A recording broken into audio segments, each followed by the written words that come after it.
Hello everyone, welcome back to my channel. So आज हम करने वाले हैं unit number 6 which is types of war. ये हमारा पार्ट 2 रहेगा, जिसमें हम देखेंगे revolutionary war, civil war, guerrilla war, insurgency, counter insurgency, proxy and asymmetrical war and terrorism.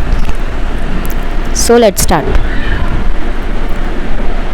Alright, पिछली यूनिट में हमने देखा था कि वॉर होता क्या है। अभी उसके थोड़े से हमने पार्ट्स भी देखे। अभी हम देखेंगे कि किस किस तरीके के वॉर्स जो हैं वो होते हैं इंटरनेशनल स्टेज में।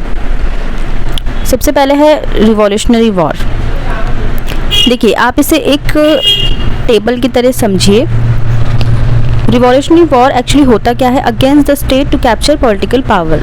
ये स्टेट के अगेंस्ट होता है और किस चीज़ को यहाँ पे कैप्चर करने की कोशिश की जाती है? पॉलिटिकल पावर, यानी कि पॉलिटिकल पावर के लिए ये वॉर होता है। ठीक है, इसमें बेसिकली आर्म्ड फोर्सेस का ज़्यादा इस्तेमाल किया जाता है, यानी कि आर्मी का इस्तेमाल इसमें ज़्यादा होता है।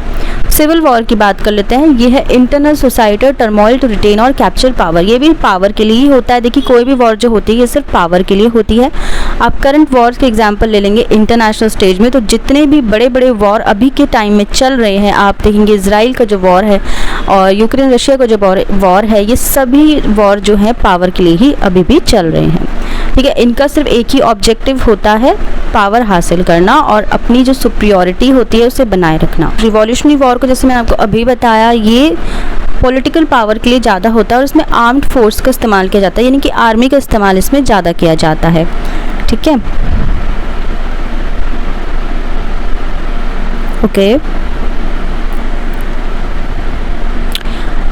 Many students of strategy have always looked to the Chinese military philosopher Sun Tzu or Sun Wu as one of the first strategists who formulated the principles of revolutionary war. Now, Sun Tzu put great stress on overcoming the enemy by strength and not by the brute force. It meant submitting the enemy to one's will by non-military means.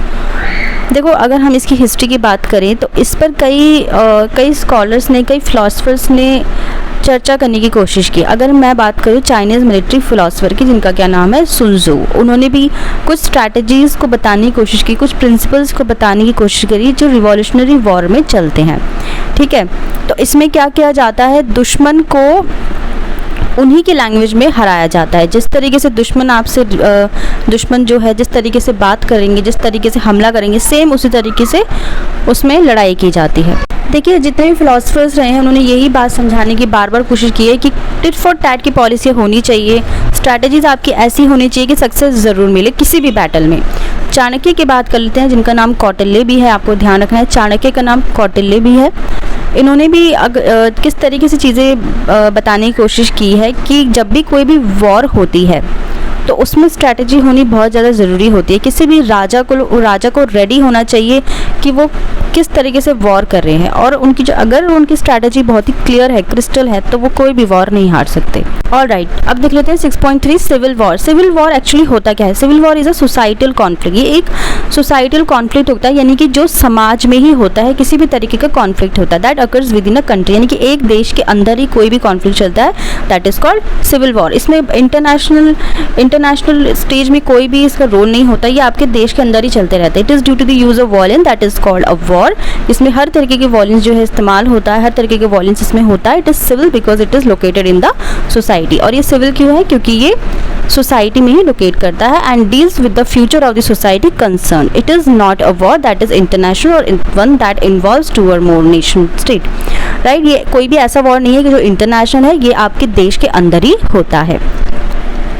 ठीक है, इसे complicate मत करो, brief में चीज़ों को समझो, क्योंकि जब पूरी यूनिट पढ़ेंगे तब इससे क्लियर आपको हो जाएगा। ओके, अब हम देखेंगे इंसर्जेंसी। देखिए, इसे हम थोड़ा सा ब्रीफ में समझने की कोशिश करते हैं, बहुत लंबा इन्होंने दिया हुआ है, कंफ्यूज हो जाओगे।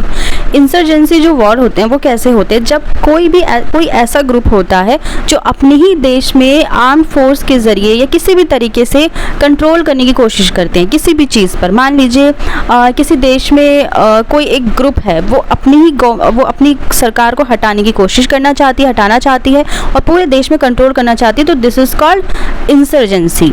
ओके,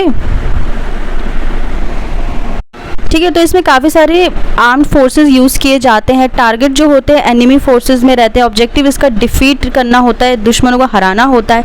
मेथड जो है सेम है, वॉर का है। नेचर क्या है इसका, use of force, armed forces इसमें बहुत ज़्यादा होता है। और प्लानिंग जो होती है वो ट्रेडिशनल होती है। नाउ काउंटर इंसर्जेंसी क्या है, ये है नेशनल सिक्योरिटी और डेवलपमेंट के लिए। काउंटर इंसर्जेंसी होती है नेशनल सिक्योरिटी और डेवलपमेंट के लिए। टारगेट इसका क्या होता है, लेजिटिमेसी। इसके साथ साथ इसका जो मीन्स है वो police force, armed forces, political initiative. Method इसका क्या होता है, limited use of armed forces. इसमें जो आर्म्ड फोर्सेस है उसका यूज़ बहुत ही लिमिटेड होता है। As anti insurgency campaign to break the insurgence, initiation of developmental programs at the social economic level. Force का अगर यूज़ की बात करें, psychological, political and even use of force. So दोस्तों आज के लिए बस इतना ही। नेक्स्ट यूनिट में हम करेंगे गुरिल्ला वॉर और टेररिज्म के बारे में, क्योंकि इनको थोड़ा सा डिटेल में हमें समझना पड़ेगा और ये वीडियो वरना बहुत ही लंबा हो जाएगा। सो मिलते हैं अपनी नेक्स्ट वीडियो में। Till then bye bye, take care.